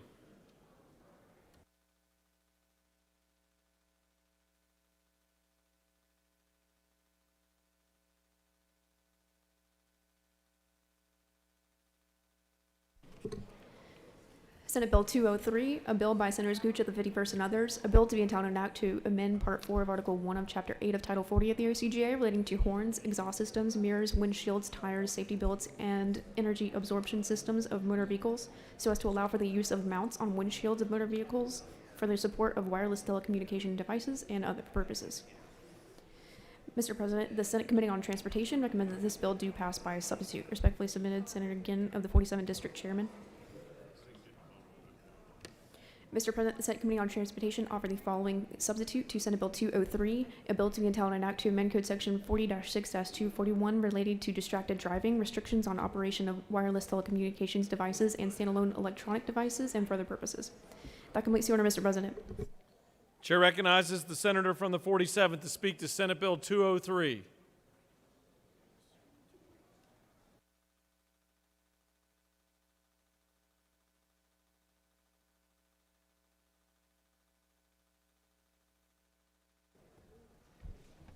Good morning. Some people actually say I have a drinking problem, but I don't think I do. So I just drink a lot. If I could, I'd ask the members of our body to join their seats. I want to do a little experiment this morning before we talk about this legislation. You know, I'm honored to wear the badge of Chairman of Transportation.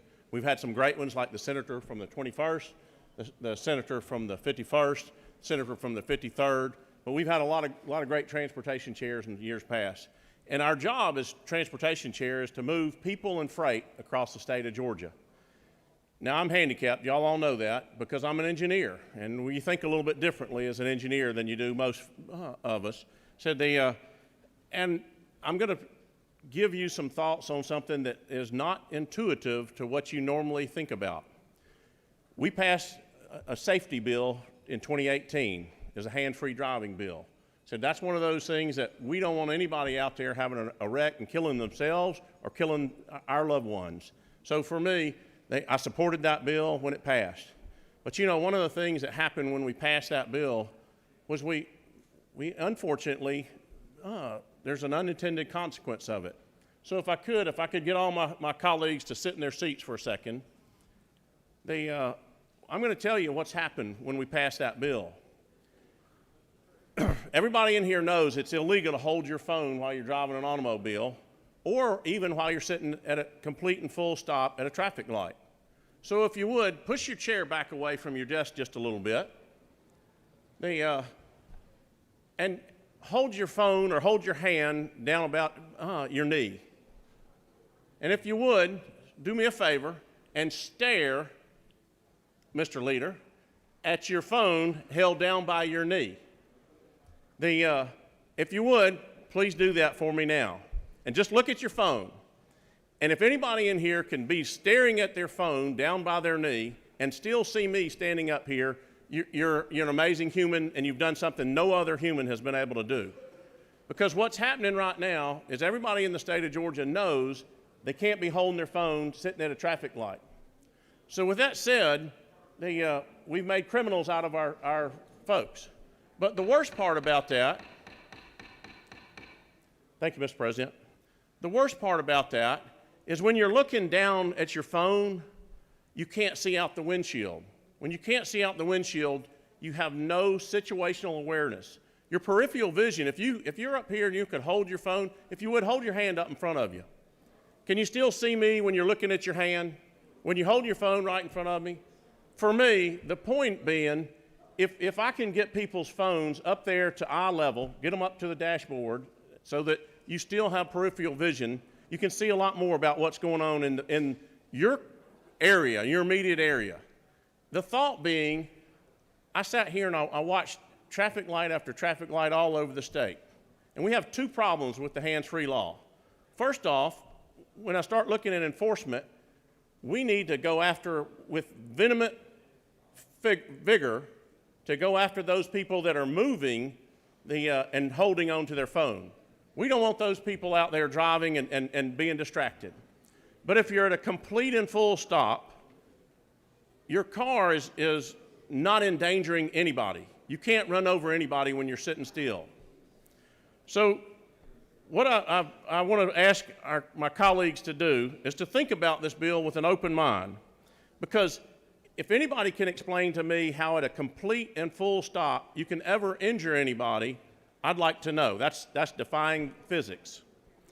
I'd really much rather our law enforcement community focus on going after those people that are moving and distracted, whether that be with their phone, whether it's impaired with drugs, whether they're, some of the cars, we heard testimony in one of the committees, how difficult it was for these new cars. They're like computers, and programming the radio, changing your heating and air, it's getting more and more complicated. For me, I want to try to make sure that when you're sitting perfectly still, you can handle your phone. You can have it mounted on the dash, mounted on the windshield, and you can touch your phone. Now I'm going to pick on my colleague, the senator from the 1st. Everybody in here realizes he's a medical doctor.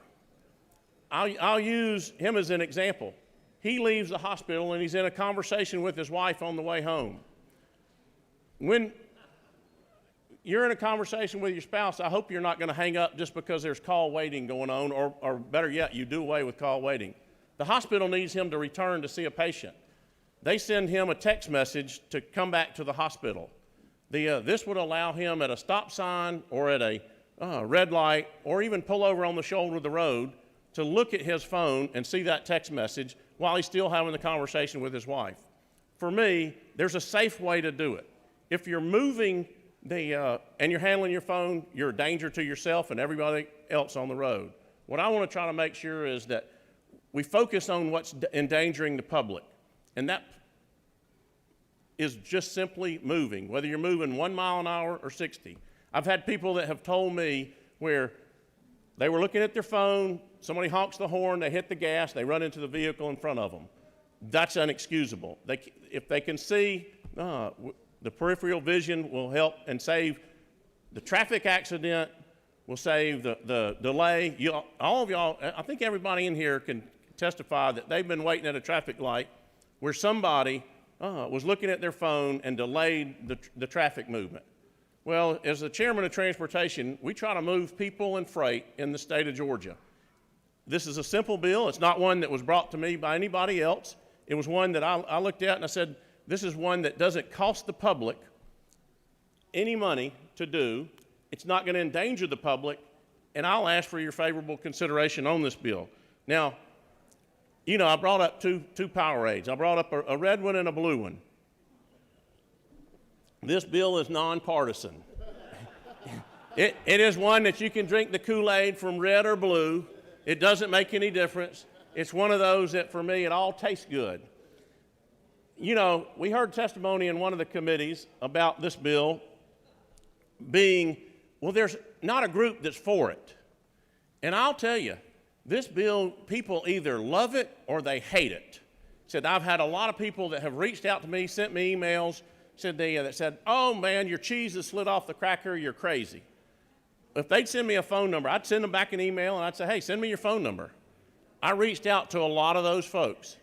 A lot of them former law enforcement folks that told me, this bill is just dangerous.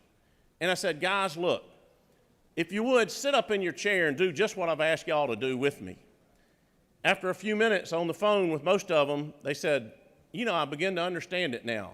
If you're sitting still, you can't run over anybody. If you're have your phone up here at eye level, you're much more aware of what's going on around you.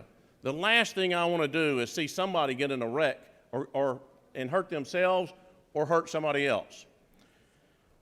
I know that in Georgia, we have the national championship. We have the world championship in baseball. We've got a lot of talent in the state of Georgia.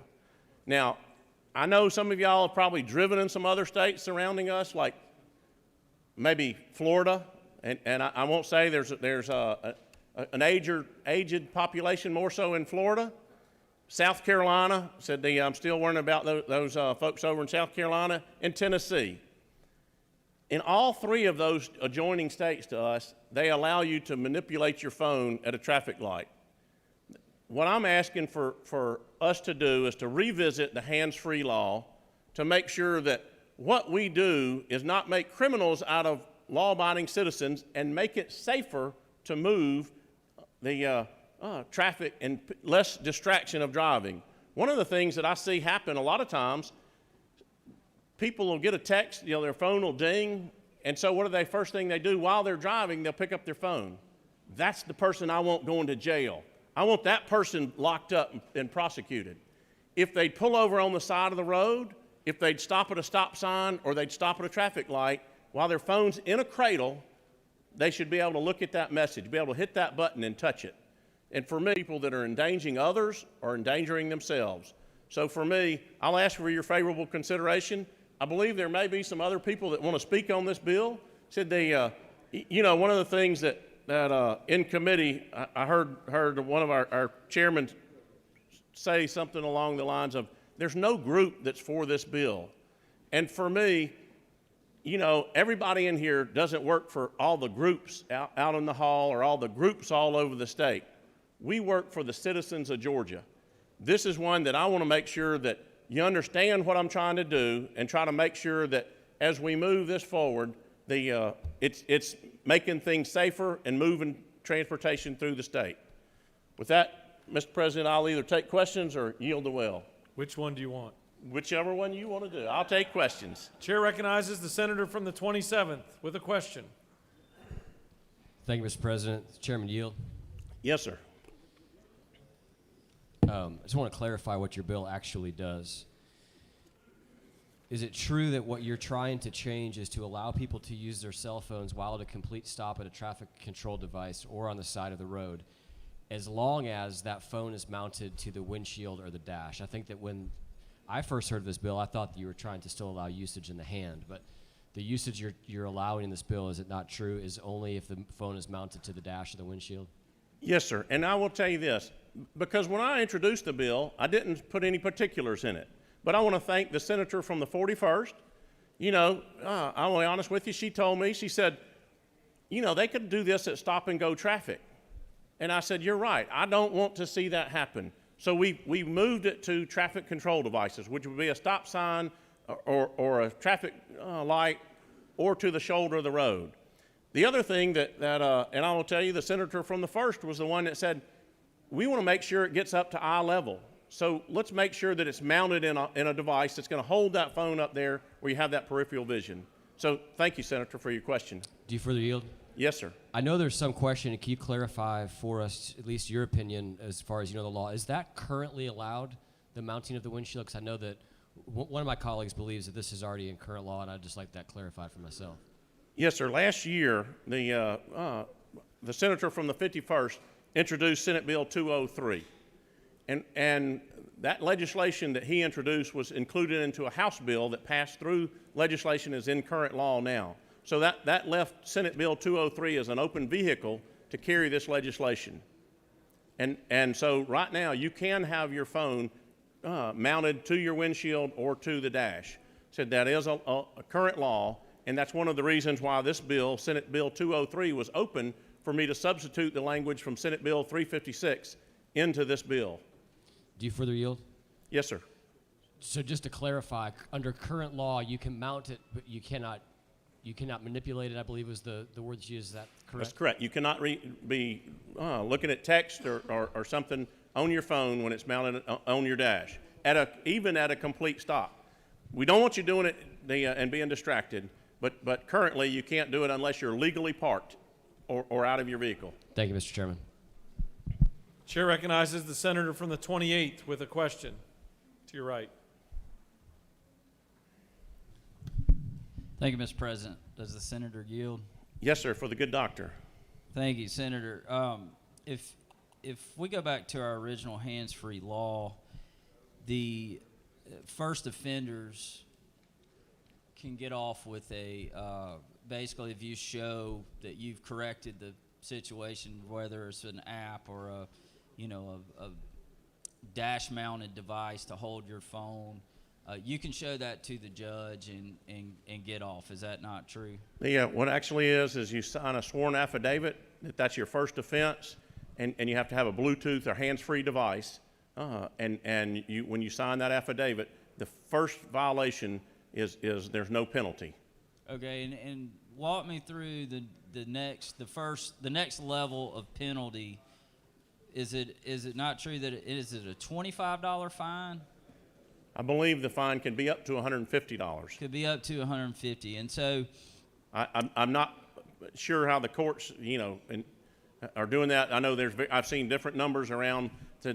Seem like the most prevalent one is about $75. Okay, and so with those penalties in place, with first offense being able to get off scot-free, and the average fine, as you just stated, being $75. Would you consider that as going after these moving violators, as you so eloquently stated, with vehement vigor? For me, the problem is that it's easier to hit a sitting still target than it is a moving target. And so unfortunately, our police have to enforce whatever law's out there. And so a lot of times they're going after people that are sitting still because they're easy to catch. Hey, you picked up your phone at a traffic light. You broke the law. And for me, they have to enforce all the laws. If they would focus on those that are moving, that are endangering themselves and the other motorists, that's the ones that I really want them to go after. Would you further yield? Yes, sir. So does vehement mean moving? Vehement means with vigor. I like a snake bite. If you look at what's going on, I want them going after those folks that are moving and endangering themselves and the public. Thank you for that clarification. You have no more questions. Thank you, Mr. President. I yield the will. You left your Gatorade. Nope, left one. Thanks. Bipartisan. Chair recognizes the senator from the 1st to speak to his amendment.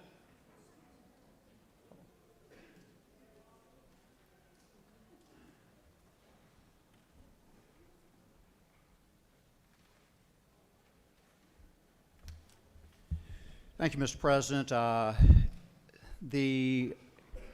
Let me first of all say that I support this, and it was through the Transportation Committee that I required it to be put into the vent or attached to the windshield. It was also pointed out to me by the senator from the 56 that maybe the or on line 24 would allow that to be not held in your hand. I've been informed by legal counsel that upon interpretation that those are two different devices, so you do not need the and in there. It is correct with the or. So I'm up here to say that I am withdrawing the amendment and be happy to answer any questions. You don't appear to have any questions. Thank you, Mr. President.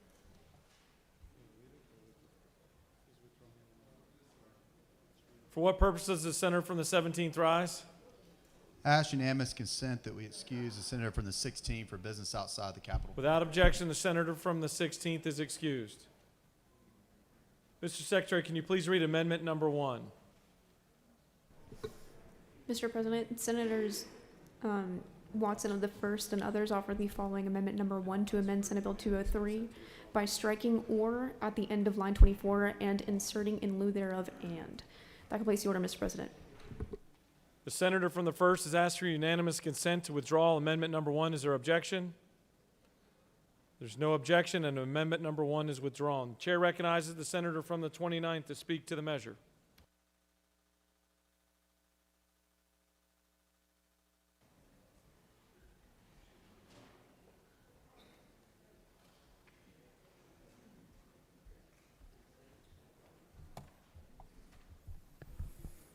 I'm here to agree with my friend, the senator from the 47th, that this is bipartisan, and I look forward to voting with Republicans and Democrats against this measure.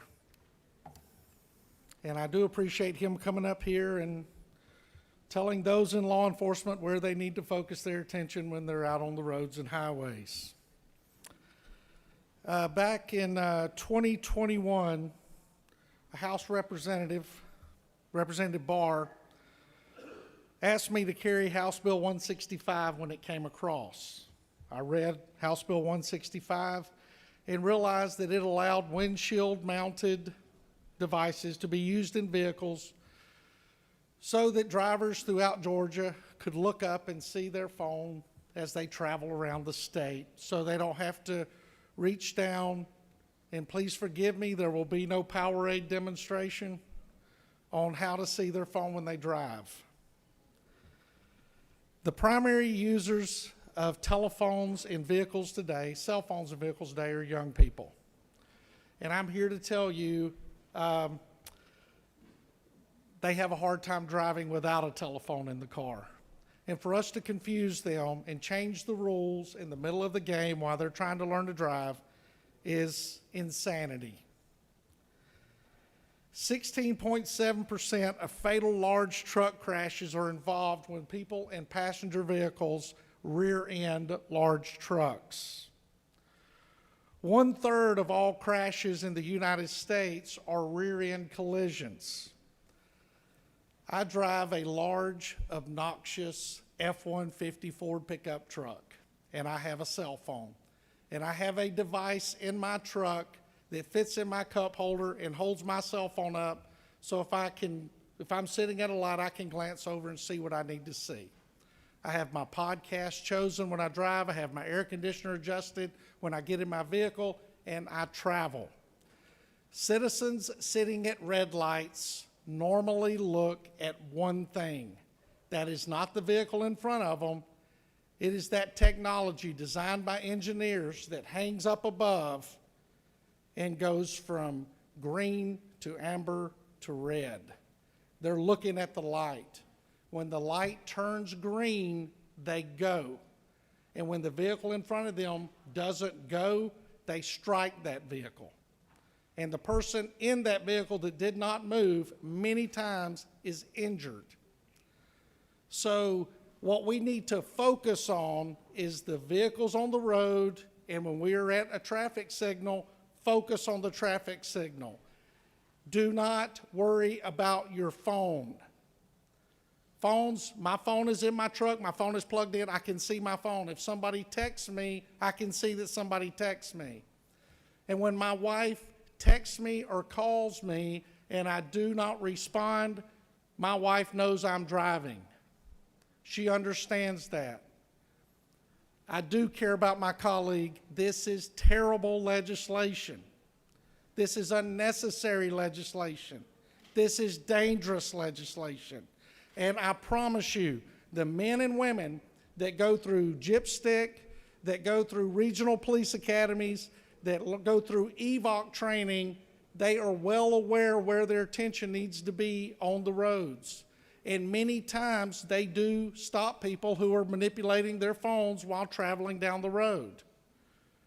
So listen, let's get focused back to what's supposed to be done inside of a motor vehicle. Motor vehicles are transportation. And multitasking is a myth. We stop one thing to do something else. It may be a fraction of a second pause, but we cannot simultaneously do two things. So when someone is messing with their phone at a traffic device, they are not paying attention to the danger that is around them. So please, friends, colleagues, uncles, aunts, mothers, fathers, and colleagues, please, with all due respect, let's make our friend well aware that this is legislation that is not needed, unnecessary, and dangerous. If I do not have any questions, Mr. Chair, I yield the well. You have no questions. Thank you. Chair recognizes the senator from the 56th to speak to the measure.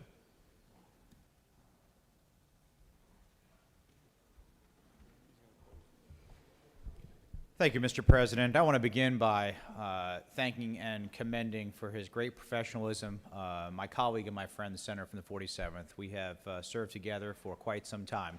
And while we agree on most issues, unfortunately, we just don't agree on this issue. And let me tell you specifically why we do not want to advance this legislation. First thing is this bill first came to the Public Safety Committee as it should have, because it deals with driver services, law enforcement, and public safety. What do I do as your chairman of public safety? What every other committee chair does. We bring in the subject matter experts that are impacted by any piece of legislation. We are really fortunate to have a wonderful Georgia Association of Chiefs of Police, Sheriff's Organization, Fraternal Order of Police, Firefighters, Fire Chiefs Association, Emergency Medical Services, Governor's Office of Highway Safety, AAA, our insurance companies and their lobby, as well as our lawyers. During the testimony on the bill that came to public safety, almost all of them came to testify, and every single one of them were opposed to it. Is that important? Of course it is. These are the very people, our first responders, whom we trust. And we have to rely on their wisdom and guidance during debates such as these. And again, I appreciate the motive here, but what is our goal here to serve in the Georgia State Senate, if not to keep people safe? Several years ago, all of us will probably remember the 5 young nursing students who lost their lives on Interstate 16. Some of us had those families in our district and had to talk to some of their families. Some of their families came down to testify just a few years ago when we passed the hands-free driving law to begin with in this state. Now, to think that if you are at a stop sign or a stoplight, the danger somehow goes away, it certainly does not. I want you to think about this for one moment. When you're at a stoplight and a stop sign, you're there for a purpose. Because either there's a crosswalk in front of you or there is traffic coming from the other way. So take your eyes off of the road, look down at your device. It takes your eyes anywhere from 5 to 25 seconds to readjust to what's in front of you. And what did you just do? What person did you run over? What car did you run into? What group of 9 cars behind you were honking your horn because you weren't paying attention to what you're supposed to be doing, which is driving the car? Distracted driving causes people their lives every single year, and it happens in Georgia. This is not the right solution. When we talked about this bill several years ago, I brought up my girlfriend. Her name is Siri. And she will read my email to me. She will read my text message to me. She will map something out of where I need to go. She will tell me what my calendar is. She'll play music, she'll play podcasts, and guess what? I don't even have to look at her. All I have to do is talk. That technology is on every single mobile device that you are using today. Every one. Doesn't matter what platform or what service provider. So there's an old adage, a solution in search of a problem. If you vote yes for this bill, sometime in the future, someone's going to get hurt or maybe lose their life. So I would certainly hope you vote no. Thank you. I yield the will. Does any other senator wish to speak for or against the measure? The chair sees none. The chair recognizes the senator from the 47th to close debate.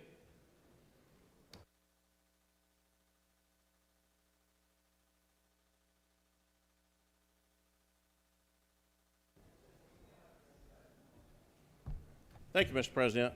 You know, I still may have a drinking problem. Many of y'all know that I've been a Rotarian for a long time. Matter of fact, I've been in Rotary since 1990. And one of my favorite programs in Rotary is our Rotary student program, where we bring international students over to the States to study and learn our customs and our ways. In 1996, I had a great student from Germany. This kid came over. He got into one of our cars. First time he got into one of our cars, and he looked, and he was totally shocked. He said, "What in the world is this?" And I told him, I said, "Well, that's a drink holder. We like to sometimes have a drink," while we're moving down the highway.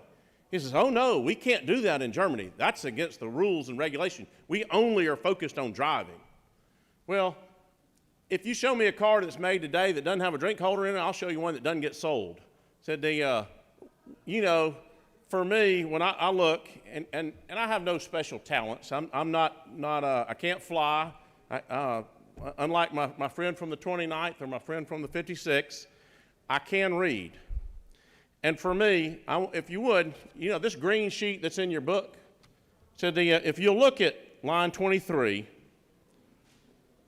while in a motor vehicle which is at a full and complete stop.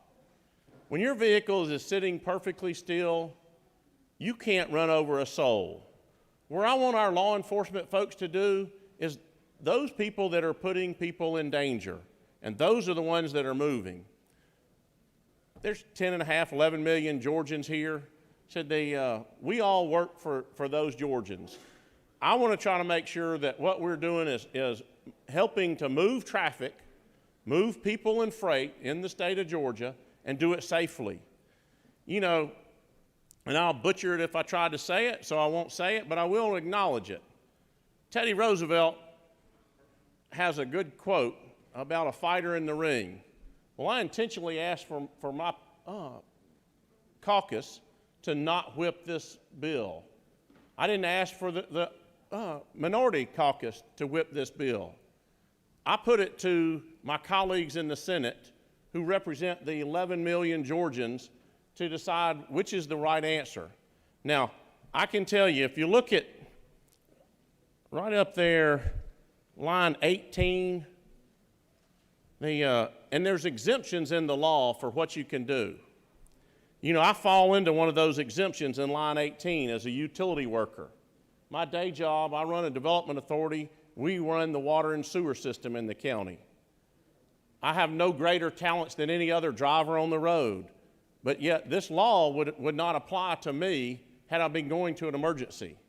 For me, I can't fly, I can't do anything but try to help our citizens to be safer and move. And I'll ask for your favorable consideration to move people in Georgia and do it safely. With that, Mr. President, I'll have a drink and yield the well. The senator has yielded the well and closed the debate. The question is on the adoption of the committee substitute. Is there objection to adoption of the committee substitute? Chair hears none, and the committee substitute is adopted. Is there objection to agreeing to the report of the committee which is favorable to the passage of the bill? The chair hears none. The report of the committee is agreed to.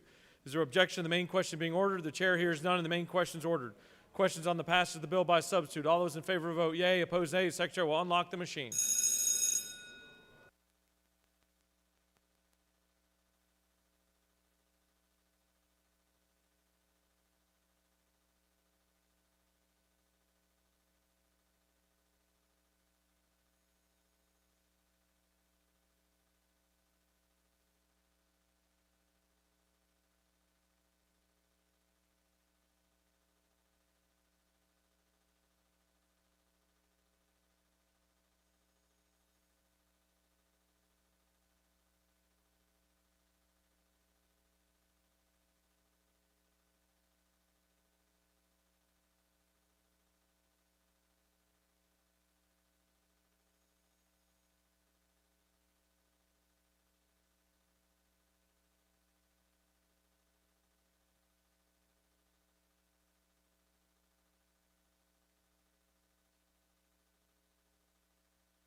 On the passage of the bill, the yeas are 14, the nays are 35. This bill, having failed to receive the requisite constitutional majority, is therefore lost.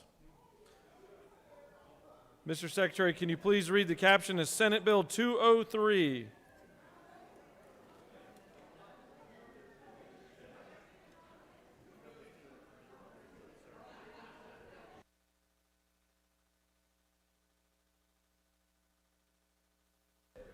Senate Resolution 565. Senate Resolution 565, a resolution by Senators Anna Vitarte of the 31st and others, a resolution designating the Northwest Georgia Logistics Corridor as an official logistics growth corridor in Georgia and for other purposes. Mr. President, the Senate Committee on Transportation recommend that this resolution do pass by substitute. Respectfully submitted, Senator Gaynor, the 47th District Chairman. Mr. President, the Senate Committee on Transportation offered the following substitute to Senate Resolution 565, a resolution designating the Northwest Georgia Logistics Corridor as an official logistics growth corridor in Georgia and for other purposes. That completes the order, Mr. President. For what purpose does the pro tem rise? Parliamentary inquiry, Mr. President. State your inquiry. Is it too late to ask for reconsideration on Senate Bill 510? The Secretary informs me it is not too late. Well, if anybody cares to do that, go right ahead. State your inquiry. Chair recognizes the senator from the 31st to present Senate Resolution 565.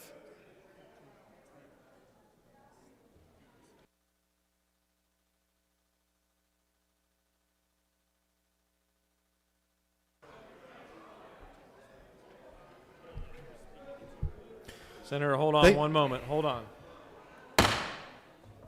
We'll come back to order. We have a measure on the floor for debate. Proceed. Thank you, Mr. President, and hopefully there will be no debate. This resolution basically would designate the Northwest Georgia Logistics Corridor as an official logistics corridor in Georgia. I want to thank the senators from the 30th, the 28th, the 52nd, the 53rd for their support and work on this resolution to help us grow our economies in West Northwest Georgia by focusing on supply and logistics chain companies as a region and as a community. The communities that will be impacted by this resolution in a positive manner will be Carroll County, Chattooga County, Douglas County, Floyd County, Haralson County, Heard County, Paulding County, Polk County, and Walker counties. And we have talked to many of the leaders in all of these counties and received support. And we've also received support in the endorsement of the University of West Georgia, who will be instrumental in helping us do this work in the months and years to come. With that, Mr. President, I'll yield for questions if there's any. Otherwise, I'll yield the well. You don't appear to have any questions. Any other senator wish to speak for or against Senate Resolution 565?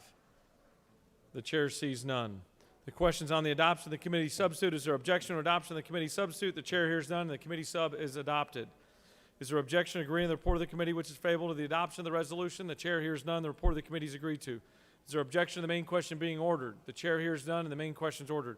Questions on the adoption of the resolution by substitute. All those in favor vote yea. Opposed nay. The secretary will unlock the machine.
On the adoption of the resolution by substitute, the yeas are 49, the nays are 0. This resolution, having received the requisite constitutional majority, is therefore passed by substitute.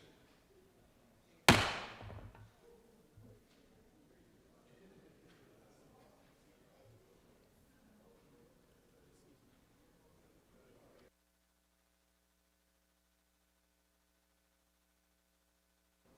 what purpose does the senator from the 54th rise? Yes, Mr. President, pursuant to Senate Rule 7-1-10B, I give notice that at the appropriate time I intend to move on the Senate that the Senate consider House action on HB 517. Mr. Secretary, can you please read the caption of House Bill 517? House Bill 517 by Representatives Carson of the 46 and others. A bill to be entitled an act to amend Chapter 2A of Title 20 of the OCGA relating to student scholarship organizations so as to provide for the inclusion of earned interest in the calculation of minimum revenue obligations for scholarships and tuition grants and for other purposes. That completes the order, Mr. President. The proper notice has been provided.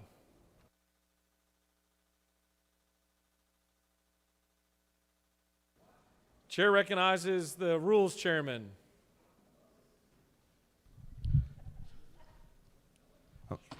Mr. President, thank you for calling me. I'd like to make some motion on some action needed here in the Senate. I ask unanimous consent that Senate Rule 3-1.2 be suspended to allow a committee report to be read, Mr. President. Can you say that again? Mr. Secretary, Mr. please read the President, caption of Senate Bill 267. Senate Bill 267 by Senators Rahman of the Fifth and others, a bill to be entitled an act to amend Chapter 3 of Title 47 of the OCGA relating to teachers' retirement system of Georgia so as to provide that a retired member who elected an optional retirement allowance that included one or more named beneficiaries shall be eligible to change and for other purposes. Mr. President, the Senate Committee on Retirement recommends this bill do pass by substitute. Respectfully submitted, Senator Robertson of the 29th District Chairman. That completes the order, Mr. President. The senator from the 53rd has eloquently asked for unanimous consent that the rules be suspended and a committee report to be read. Is there objection? The chair hears none. Mr. Secretary, will you please read the committee report? Mr. President, the Senate Committee on Retirement has had under consideration the following legislation and has instructed me to report the same back to the Senate with the following recommendation that Senate Bill 267 do pass by substitute. Respectfully submitted, Senator Robertson of the 29th District Chairman. That completes the order, Mr. President. The chair recognizes the majority leader for a motion. Mr. President, I move that the Senate stand adjourned until 10 a.m. on Friday, 11 March 2022. Mr. Secretary, can you please read your announcements? The Rules Committee will meet immediately upon adjournment in 4:50 today. The Retirement Committee will meet in 310 of the CLOB at 2 p.m. today, and the Finance Committee will meet in 4:50 at 3 p.m. today. All of the committee meetings have been canceled. That completes the order, Mr. President. Does any senator wish to make an announcement? The majority leader has moved that the Senate stand adjourned until Friday, March 11th, 2022 at 10 a.m. All those in favor of the motion signify by saying aye. Opposed, no. The ayes have it. The Senate stands adjourned.